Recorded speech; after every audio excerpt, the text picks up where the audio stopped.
Hey guys, so yeah, this is what I would like to get started on tonight, but just because things go the way that they go sometimes, I just got home from work and I'm headed out the door because I need to go and get some printer cartridges for my Dell printer. Oh my gosh, what a headache. It has just started raining, it is dark. But I haven't done anything today on the vlog, and I did already mention it was like 6:30. So, brave the rain, brave the rain. Ah! Okay. So anyway, yeah, headed to Staples, get some print cartridges. Oh, and that's what I was saying. I have not went and done my Christmas cards yet. Or my Christmas letters, so I have to get that done tonight. It is a must, so I'm out the door to do that, and then I will come back and hopefully get to the styrofoam.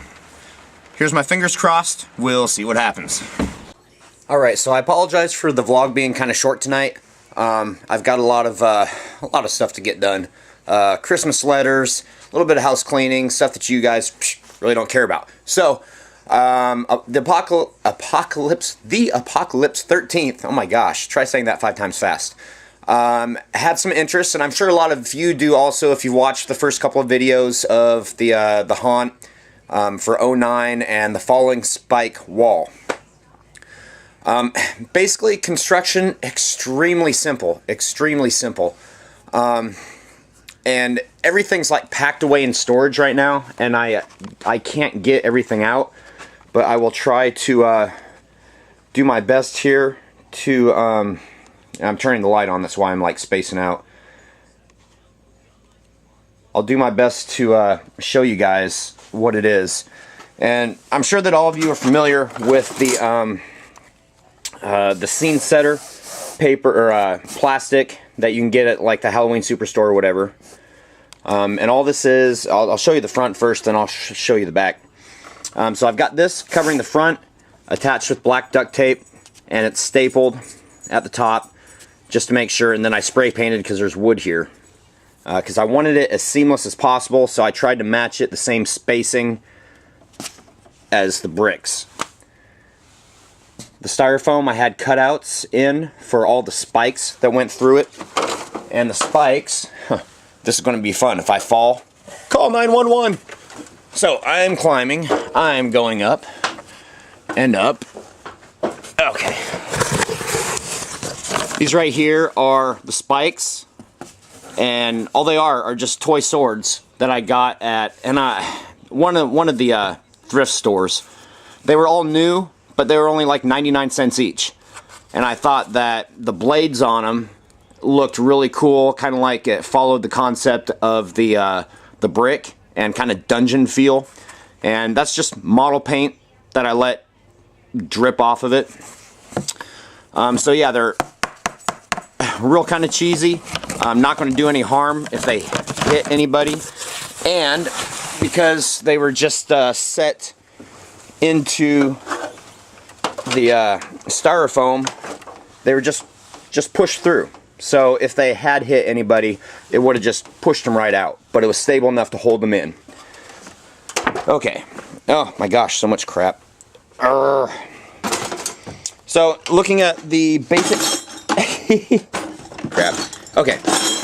Basic construction. I think they're square, the pieces of wood. And I want to say it's a 1x1, but I think it's like 1.5. Oh, 2x2 right there. 2x2 furring strip from Lowe's. So that's what this is encased in. It's got furring strips around the whole thing. These two on the top, or the one on the top and the one on the bottom, are spaced the same. For perspective here, this one here is actually back behind. And I'm feeling over here. I did not put any wood right here, so the wood just goes right here. Plastic was just wrapped around it. To hold the styrofoam in, because one wood screw would have torn it out, many wood screws actually holds it in there. And I want to say that I used at least 3 to 4 inch wood screws pre-drilled this piece so that the screw is not going to crack the frame, but it's still enough that it holds it in tightly. And I just took screws through the whole thing, pre-drilled holes, and screwed it in. So if you were actually to sit here and whack on this, probably a good sum, it would give way, because, you know, in a haunt, especially a home haunt, safety is like #1, because you don't want any flipping lawsuits. That would be bad. And I'm talking fast. But anyway, basically that's all it is. And then at the top, I also kind of firmed it up a little bit by taking duct tape and stapling it not only to the wood, but to the styrofoam also. Even though you could probably sit here and just pull those out of there, it just helps without using any kind of glue or adhesive. It helps to hold that styrofoam in a little bit better. And and the way that I attached it at the top, it was actually framed in. I used 2x4s in the haunt, so it was framed in fairly well. And I used 3 hinges on the top. So the other piece of wood would have been like right here on top of it, also painted black, and then the scene setter, this plastic graphic, would have went right on top of the wood. So this part right here would look really seamless. So 3 hinges, 1 here. Yep, I take that back, because I'm not sure if you guys can see all the way back there. I actually used 4 hinges. So where am I? So yeah, and this is that's a 4x8 sheet of styrofoam. I did use a piece of 2x4 that goes from the top down to the bottom for support for the center, so it didn't like bow. Not really bow, but you know, it just gives it more support. And if you're not familiar with pulleys, then for this you'd need to be familiar with pulleys. And actually, I can't remember what I did with them. Anyway, at Lowe's, I believe they were like 2-inch pulleys. I had the very bottom of that, well, you can't see it now. The very bottom of it, I just screwed in an eye. And not my eye, obviously. Bad joke, sorry.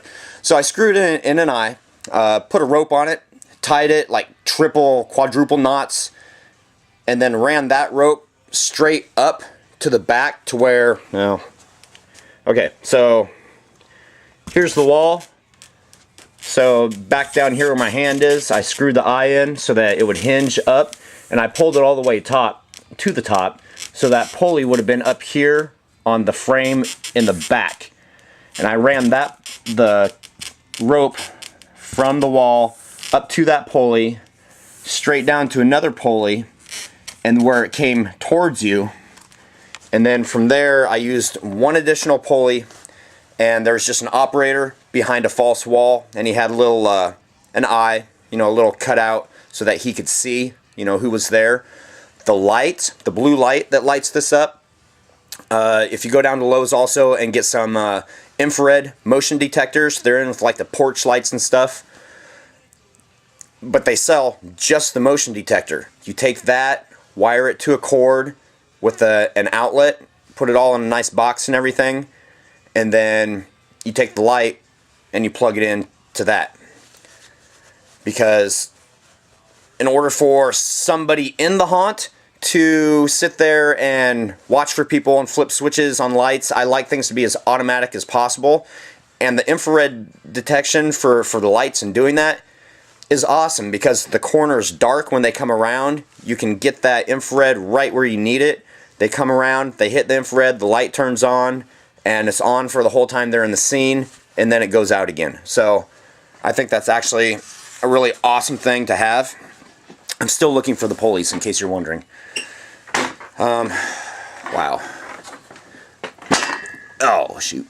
Oh, and I'm not sure if I've told you guys before, but this platform, I actually used in one of the haunts also, because in a cheesy little haunted house in somebody's yard, people do not expect to be scared from up above. I achieved that. So, anyway, it's just sturdy frame, piece of plywood on top. People would, oh, hold on. Problems. I don't feel like falling tonight. That'd be enough to ruin my day. Alright, so I thought they were up here. No. And you can see that I'm really really prepared for this too, right? Maybe they're down here. Oh, horseshit. There they are. Oops, sorry. There they are right here. These pulleys right here. And they're really awesome because all you have to do is drive the screws in through the bottom right here on both sides and run the rope through, and you've got nice pulleys. And I can't remember exactly how many I use. There's obviously one on the bottom. No, excuse me, one on the top, one on the bottom. And the one on the bottom, I actually switched directions. I'm not sure if that makes sense. So obviously, the one on the top is going to be like this, so it pulls the string straight up and down. The one on the bottom was actually like this, so it redirected the string parallel to the wall to where the people were back behind the false wall.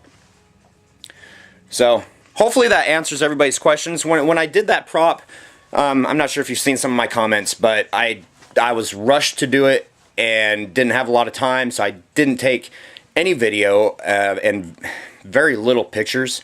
Excuse me, very few pictures. I'm going to have to go back and look. So, yeah, and maybe maybe tomorrow night, I will cover the skeleton in the rocking chair that sits there and he rocks all by himself. So, let me turn this video light off real quick. See, I don't like this. You have to do everything from the menu instead of a switch. Okay, so where am I? I'm at my house. Good answer. So everybody that's watching the videos, awesome, thank you. Commenting, love it. Makes me, well, for those of you who have just joined, you haven't heard me say this before, but, or started watching, it makes me feel like I'm doing this for a reason. So that's really, in my opinion, awesome, epic, unprecedented. Insert your word here. Alrighty, so the shout out of the night for our new subscriber goes to Souls of the Forsakens. You guys, take a look at his stuff. It's really cool. I mean, he does his own props too, so I mean, he's got some really, really cool stuff. And the last thing that I want to mention before I get out of here and get to getting, Facebook. Hellmouth is on Facebook. You're going to have to search for us because the link is kind of fuzzy. I don't understand how they do that. I'm going to sit there and type in a bunch of numbers and signs. Too difficult. Actually, that's what I'll do. I will put a link at the bottom of this video right there and link it to Facebook. But what I wanted to say about Facebook is right now that Facebook page is what's called a managed page. It's not its own entity. It's actually a stem of my personal account. And what I'm going to do over the next couple days or weeks or however long it takes me to do it, I'm going to create Hellmouth's own Facebook page so that instead of liking it, you'll actually become a friend of it, which will be better for you guys. It'll be easier for me. And also, I will be able to link to YouTube and be able to update via my cell phone. So that'll be really cool. So I believe that's all I have to say about that. Oh, okay. You guys talked me into it. Mama always said life is like a box of chocolates. You never know what you're gonna get unless you sit there with Roseanne Barr. Then you ain't gonna get none of them. Mama always had a way of explaining things so I'd understand them. Okay, that was probably really lame. I wasn't in the mood for it. So, anyway, you gotta keep it humorous, right? You know, whatever. So, anyway, tomorrow, I'll see if I work on the prop car at all. If I don't, or even if I do, depending upon how long it is. Right now I'm rambling. Might show you guys the skeleton and the rocking chair. So, have a good evening. Thank you for watching. Happy haunting.